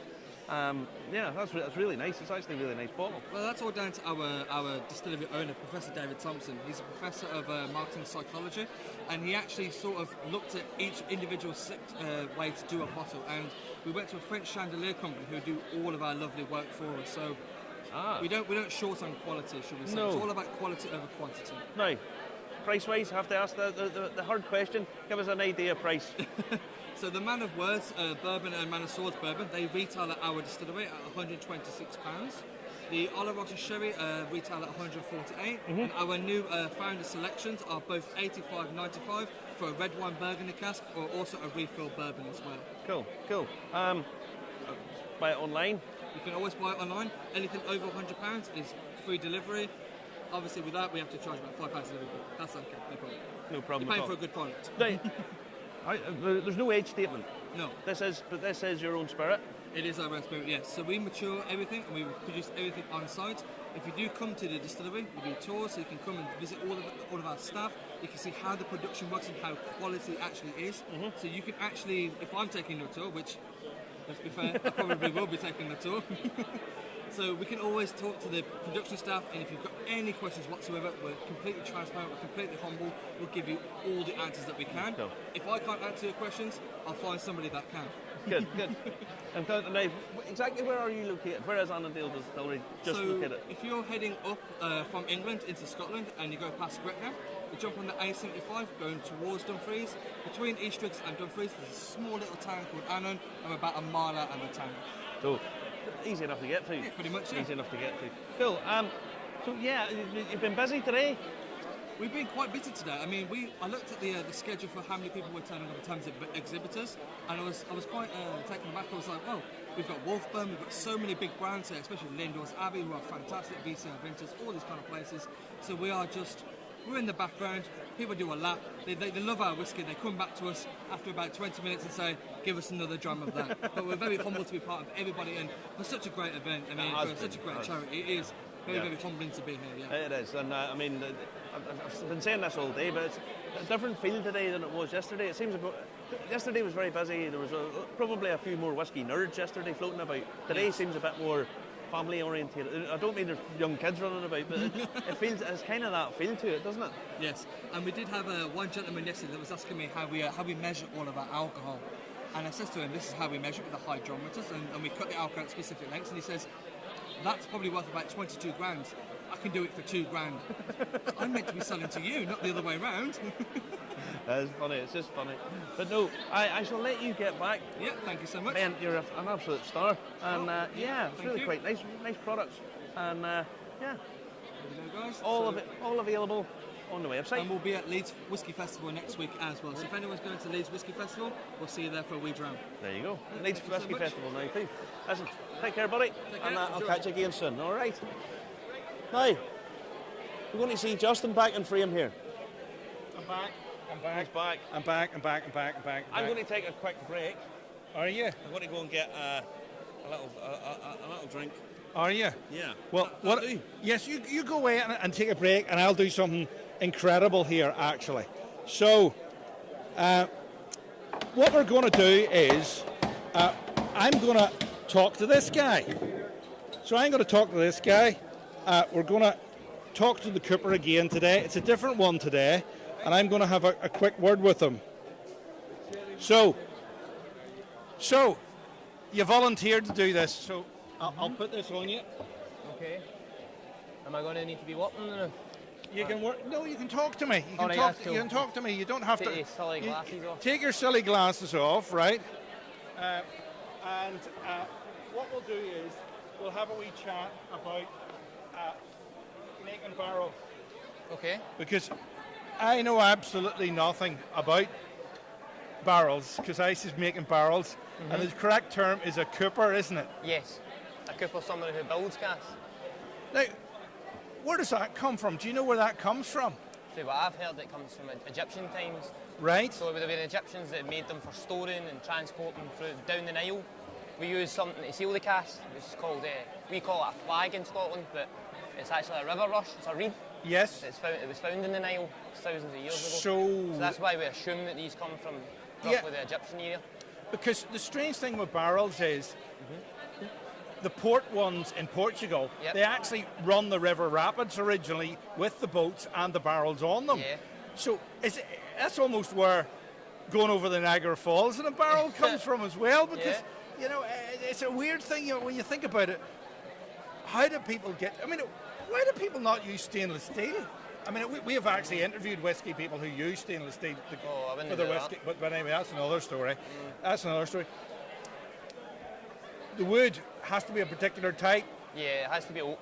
Right. To be called whiskey anyway, it has to be aged in an oak cask. Yeah. So they've tried using different hardwoods like walnut and ash and chestnut and stuff like that. Stuff like that, but they don't normally get the flavour profile that they're wanting. Oak's very good because it's very hard, but it breathes as well, so it can let the cask breathe. So obviously when the cask is evaporating, some of the alcohol over the time, the angel share as they call it, oak allows that to happen. So, talk me through, what are the parts of this called? These are staves, and that's like the same name as wooden ships are made with staves as well? Yeah. Well, yeah, so staves make up the body of the cask. They're all different sizes, because that's how you achieve the circular circumference of the cask. We normally put them like a small stave like this, then a broad stave, because the angle on the stave is greater on a small stave. So if you put too many of the small ones together, you get a pointy cask. You'd end up with a hexagon. I see how that works. It shows it chimes round nicely. Yes. And there's lots of different sizes of barrels as well. But this particular size is standard for Scottish whisky industry, yeah? Well, as you said, the barrel is a type of cask. Yeah. All casks are not barrels. Right. But all barrels are casks. Okay. So you have many different sizes. This is 190 litre. These are standardised by the American government. That actually came through. You've got loads of different sizes. You've got a small one there. That's a beer barrel. That's about 5 gallons. Okay. That's only used for beer. Normally, we wouldn't waste. You would age your whiskey, and this is probably the smallest cask you would use because it's the right amount of surface for the spirit to touch in a certain amount of time. So it matures the cask at a decent rate. It would mature too quickly in a small cask. Now, how long would whiskey stay in this barrel? It has to stay over 3 years, doesn't it? 3 years and a day, I think it is. And then sometimes they would finish it in a different cask. Sometimes they might keep it in this for longer. Right. You've got the big ex-sherry casks, or the ex-port casks. Sometimes they put them in French wine casks to finish them off. Okay. So you've got loads of different ways of finishing the cask. And you can use them about 3 times, can you, the casks over their lifetime? Yeah. You can. People like to do that, but these things can last hundreds of years. Right. People forget that this is wood. It's a natural thing, and they can always be repurposed. It can be turned into a plant pot, or you can cut it down. Or stool, like your stool. A stool here. Yeah, yeah. You could turn that into, well, not advertising, marketing. Yeah. But you could cut this down. You could use this for 20 years and then cut it down into this size of cask here, and then use that for 20 years and cut it down. So do the ends start to go first, do this sort of thing? Yeah. It would be, you'd bring it down. You'd keep the middle of it, because this is the pitch, this is the widest part of the stave. Yeah. So that you chop from both sides off so that it comes in, because otherwise you'd have a big end bit, narrow at the top and wide at the bottom. It would end up looking like a Christmas tree. Right. Shape of a pyramid. Now, they're actually stored 2 different ways. They can store them upright or on their side. How does that affect things? I don't actually know how it affects things. I know that they rather using the palletised version where they're upright. Yeah. Because you can fit more in a safer manner. Right. Whereas with the racking system, yeah, you're rolling them, so the cask that decides where it goes in a bit. Okay. Yes. I'll take them off. That's all right. Saves people knocking them over. Great stuff. There we go. So is this is just out of shop? This is some sort of anvil that you. Yeah, this is a working. This is what a cooper would call it a study, a cooper study. So when you're looking here at the hoop, you've got these 2 parts here that keep this together. These are called rivets. Right. They start off small like this. Okay, yeah. You can see the difference in size. Yeah. And it's like a belt. You've got 2 parts here that overlap. And if you wanted this smaller, so that it was higher on the cask, because over time this cask is going to shrink and this is going to need to go further down to keep it tight. Yeah. So you could take this in by knocking these out, pushing it in and putting a new one in it. And that's what you use this for. Okay. So these actually fit in this hole. Right, okay. And then you get a chisel. You'd hold it there. I don't have a chisel with me today. And then you'd hammer them out. And then you put a new one in. And that's how you'd use this. This also is used for... It doesn't look like it's made yesterday, this. It looks... that one... That kind of does look like it's been made yesterday. It's been nice and sprayed yellow. I've seen ones where it's the metal's starting to sort of melt. It's been hit that many times. Wow. It's folding over. Wow. Some guys, it used to be that you'd have to do this method with every single hook. Right. Nowadays we use machines to do that. Yeah. So there's a lot of work that used to get into doing that, and it's a lot of effort smacking them out all day. Okay. Thank God for machinery. Fantastic. So there's nothing to beat wood then, really, basically? Nah, not in this. Okay. Because the alcohol's extracting everything out of this, because alcohol's a solvent. Yeah. So it's getting inside the grain and taking out all the natural components of the wood that make it smell and taste a certain way. So if you bit into it, it tastes the same as what the notes you're getting in a whiskey. Right. So it's, the solvent's getting that. That's why we don't use anything like any type of wax that's going to have a fragrance or anything like that to seal the cask, because the alcohol's going to extract that taste into the whiskey. And most distillers and most whiskey makers don't want that. Right. That's why we use all natural materials. Now, you look a fairly young fella. Thank you. Right, you look a fairly young fella. What sort of apprenticeship you have to do this then? It's 4 years long. It used to be longer. Right. A long time ago.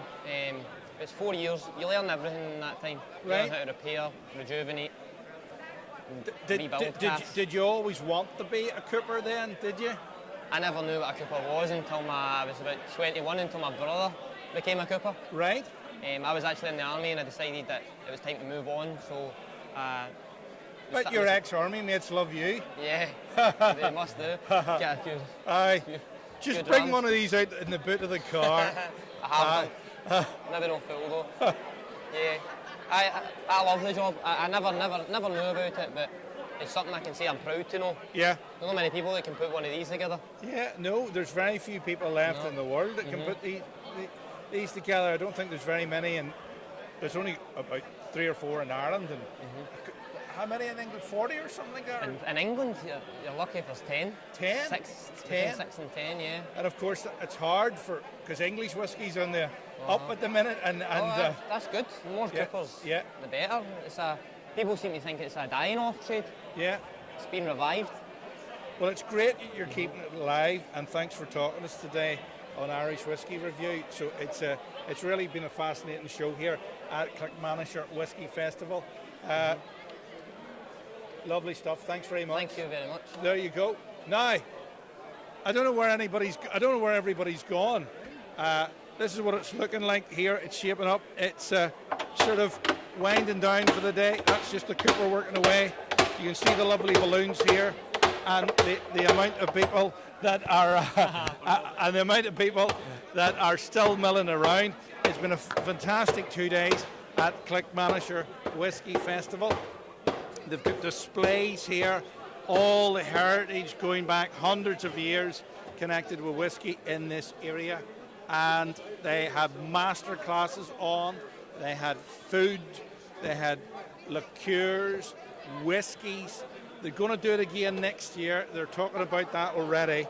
So if you want to get in on the act, make sure you go to slangeevents.scot or Google Clackmannanshire Whisky Festival, Whisky Heritage and Wellness. Now, over the past 2 days, you've been watching Justin McCartney and Marty McCauley from Irish Whisky Review. We go live at 10 p.m. on Saturday nights. That's the main show, normally live Saturday nights, 10 p.m. There's great content on YouTube, Whisky Reviews on YouTube, Irish Whisky Review. There's also podcasts available. They're available at wherever you get your podcasts from.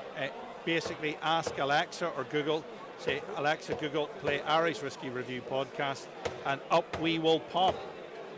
You can also download them wherever you get them from. You'll be able to get a audio version of the podcast to use on the move. Now, it's coming up 4 o'clock. We wrap up here about 4:30. It's over, but we're going to stop the broadcast in about 3 minutes' time. If I can find Marty to say bye-bye. Where's Marty? We have no idea. Marty's probably off sampling the wares somewhere.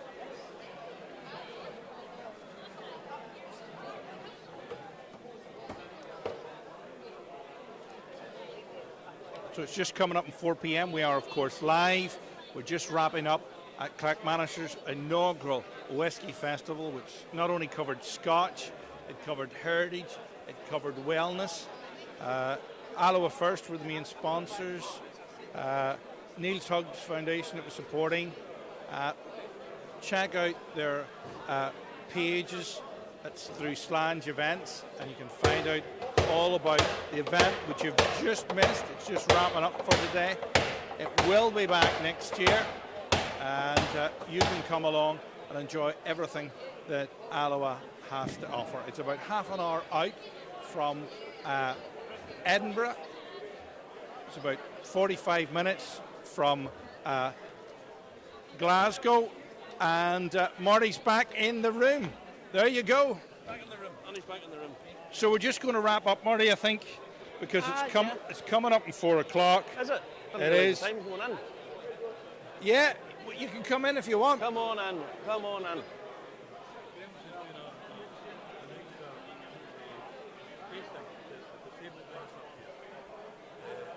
Alan, come on in here. Come on in. Come on here, we say. Come on in. Speak to us. No point in it. Come on in. Alan, come on. Introduce yourself. Hi there. How's things? For my sins, I'm Graham's dad that's running the festival today. He's decided that there's a lady who's disabled that can't make the stairs, and we're now doing a live or a extra numerical tasting for a lady in a wheelchair. Excellent. So at this moment in time, we're extending a Clackmannanshire hospitality to this disabled lass. So Getting sorted. we just hope that after this, she's in full control of her wheelchair. You know? Aye. So that's it. It's fairly flat here, she'll be all right. It No, should be. no big hills. But no, you're happy enough with the way things are run. absolutely ecstatic. Yourself, how do you feel? Put it like this, I've been to a fair amount of these kind of things, and it's actually it's very sort of small, intimate, and nice. There's a nice feeling about the whole thing, and Graham and Serena, they've been running about. She's been running about all day. Her wee legs, she must have lost about a foot and height the amount of running she's been doing, you know. But yeah, it's just got a real nice buzz about it, a real nice feel. Yeah, so, you know, the first ever festival, big learning curve. We have got you guys here, which is an absolute fantastic boon. We hope you're here next year. Hopefully. We'd love you to be here. Fingers crossed. And as I've said, we've thrown the gauntlet down to Mr. Jameson. We'd love the two of you to be here this time next year. Jameson, there has to be someone from Irish Distillers. Get somebody from Jameson over to this thing. You must be here next year. And we'll see if we can get Jameson, it's Jameson, sorry. We'll see if we can get the grave open when we can do a thing from there. Not that we haven't done it already, but anyway. No, absolutely fantastic. Yeah. So, that's what we'll try for next year. Aim high, aim high. I'll let you get back, my friend. and thanking you. And we'll see you next year. Hopefully. Fingers crossed. All being well. Excellent. Hey, let's wrap up. Let's wrap up, because I'm knackered. Did I see you doing a little tiny bit of physical manual labour? Well, no, I was just asking him. I just lifted right. the hip. I didn't want to hurt my hands because, you know, your wee delicate pinkies. the wee delicate pinkies. I thought to myself, if Justin picks up that hammer, he'll do himself an injury. I know, something like that there, but I don't know. Listen, we're going to call it wraps. One more time with our sponsors, actually. We'll give them a mention. Final time here. There we go. The Ancairn Distillery. It will be up and running by the end of the year, and you can get in first. You can get into their Founders Cash program. Go on to the website and download the brochure and check out what value and prices there are there. So we'd like to thank our sponsors. And as I say, probably one of the most beautiful locations up in the mountains of gold, up there where the gold is, Justin. Yes. I go up there like whitewater gold with my pan. I wouldn't make that hand movement if I was you. What? Wouldn't make that hand movement. Do that one. Not that one, Justin. It doesn't translate. Maybe there's somebody that's deaf watching this. They wouldn't know what we're talking about. They would, because the subtitles come up. Right, they're autocorrect here, so it might be like Hitler's bunker at the minute because we have a Northern Ireland accent, and Zuckerberg doesn't quite get that because he actually thought we were nude once when we've the clothes on. Yeah, weird. It's a wrap. It's been fantastic. Did you thank Ryan for running about and doing all the stuff Yes, he's been doing? yes. We've thanked the guys from Clackmannanshire and Slange event. Haven't we done? Have I missed anybody out? Just mentioned our sponsors, Ancairn Distillery. Again, Neil's Hug, the charity. Go and check that out. And again, they're doing really, really good work. Alloa first. All right. And the good people of Alloa, they've been lovely. Yes. It was nice. Especially the fish and chip shop was delicious. Yeah, that was. And the kebab. No, we better stop. Aye. Right, I'm going to hit stop. I'm going to go for a 10 iron brew. Are you? We're going to hit stop. All right. And then Folks, we're going to fly again. EasyJet home. Stelios, if you're listening. Sergio's. Stelios. Oh, EasyJet. Right. I thought you were talking about Sergio. No, that's next week. No, next week. We'll have to do next week. We'll possibly see Sergio's next week. Okay, That's yes. what we'll try, will you? All right, yes. I'll do this. It is. Bye-bye. Adios. Bye-bye. Bye-bye. Bye-bye. Bye-bye. Bye-bye. Bye-bye. Everybody say bye-bye.